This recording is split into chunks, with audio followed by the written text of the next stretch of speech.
Mr.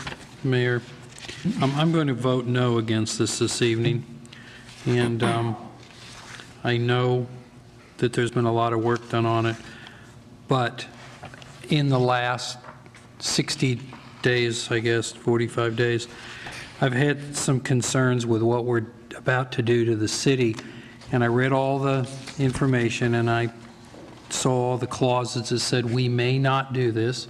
It doesn't exactly mean if your ground's in the area that, you know, we'd approve developing it. I have some concerns with water. I have concerns with water recharge of the aquifers underneath us.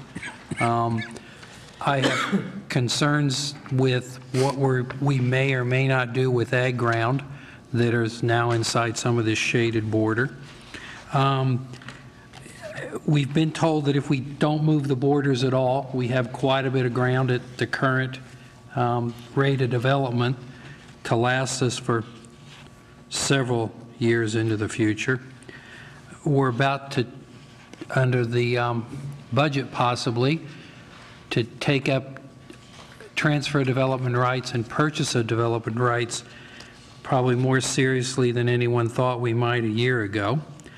And I'm just a little gun shy about putting the kind of land out there and drawing some maps and have some speculators decide this is what we're going to possibly do. One of the resolutions we have this evening is the McGaw North neighborhood with the 5 developers that signed that. I just don't feel comfortable until I hear more about transfer development rights and purchase of development rights and keeping certain farm grounds from ever being developed. But mostly I don't want my name on anything that a generation from now somebody will say, why'd they shut the springs off? Why'd they do this with the water? And I just don't have a comfort level tonight to say I want to see the current urban service area get any bigger, nor the possibility of it getting any bigger. So that is my reason for voting no this evening.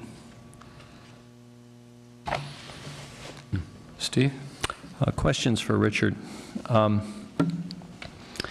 So I'm trying to understand the concerns that you cited are, for me, the reasons to support a permanent growth boundary, with the possible exception of that you think that it would cause speculation in certain areas. Is it that you feel that the growth boundary, that we shouldn't have a permanent growth boundary, or that it includes too much land, or that the permanent growth boundary should be the current urban service area, or you like a growth boundary but you think we should fill up the urban service area first?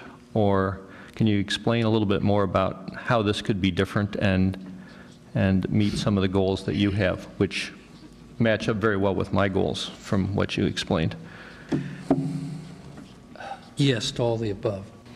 You know, someone asked me earlier today if I would be in favor of freezing the current urban service area and not growing and developing anymore. And I have a comfort level that would say at the moment, yeah, I'd support that. I'd make the current urban service area the permanent boundary of the city. But that's probably not realistic 30, 40 years down the road, okay? And we grow out. But I would just really like to know where we're going with transfer development right and purchase development rights, because I think there's been some almost faith that that's going to happen and solve some of take the pressure off some of the development that's inside those lines. And you know, we got the open space, you know, the park that runs, you know, the proposed park that runs down through there, but it's just in the last basically 6 to 8 weeks I have this feeling that if we don't do this right, we're going to screw up the water table. And I think that's too big of a risk to take. And I'd really like to know more about the water and the development rights. And if we're going to take farm ground that encroaches into some of these areas and say, even though it's in the possible future urban development area, that we're not going to do it. And the more I think about it, is 75 acres the right number? And that's still a lot of ground a year, you know, to take out for homes. But it's just those two big things. I don't want to see the water table screwed up, and I don't want to, and I want to know what we're going to do with some of the farm ground. I think this is a real important vote tonight. A lot of the work that's been done on the map is good work. A lot of the things Richard said, I won't repeat. Because not only do I think he talked from his heart, he talked from the way I want to talk. A real concern. If you look at the map, on the east side, excuse me, on the west side, it's not balanced. Different opinion, people can look at the map and see different things. We all know that. The Fish Hatchery Road comes right down the middle of that map. And I've always said it's not balanced on the west side. Excuse me, Mr. Mayor. I think you and I disagree with why we want to see this plan tonight, and I don't think it's because we agree on the same what we consider to be shortcomings of the plan. I really don't care if it's skewed to one side or the other. And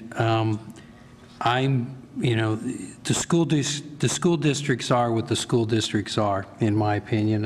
I don't think we should, you know, just say, well, geez, Verona needs a little more land so they can collect a little bit more taxes. That's a Verona issue, quite frankly. That's not a Fitchburg long-range planning issue, in my opinion. So if the superintendent comes and whines to us, so he whines, but we're going to build and develop the ground we think deserves to be developed. I just have I'm really not anti-development this evening, but I'm not really pro-development to concrete anymore. I'm also not pro-subsistence farming either, so that shouldn't be taken into my comments, but I think the taxpayers of Fitchburg will pay for transfer development rights or purchase of development rights and keep soils that should be in ag. And I think if it's explained the right way, that will happen. So I think there's some of it, and I think Steve sort of probably chided me a little bit on have a little bit of faith that the process will work on keeping farm grounds out. And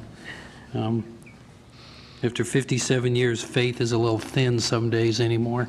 So I'll take some of it at their word, but I'm still going to vote no tonight, but probably not for the reasons the mayor thinks.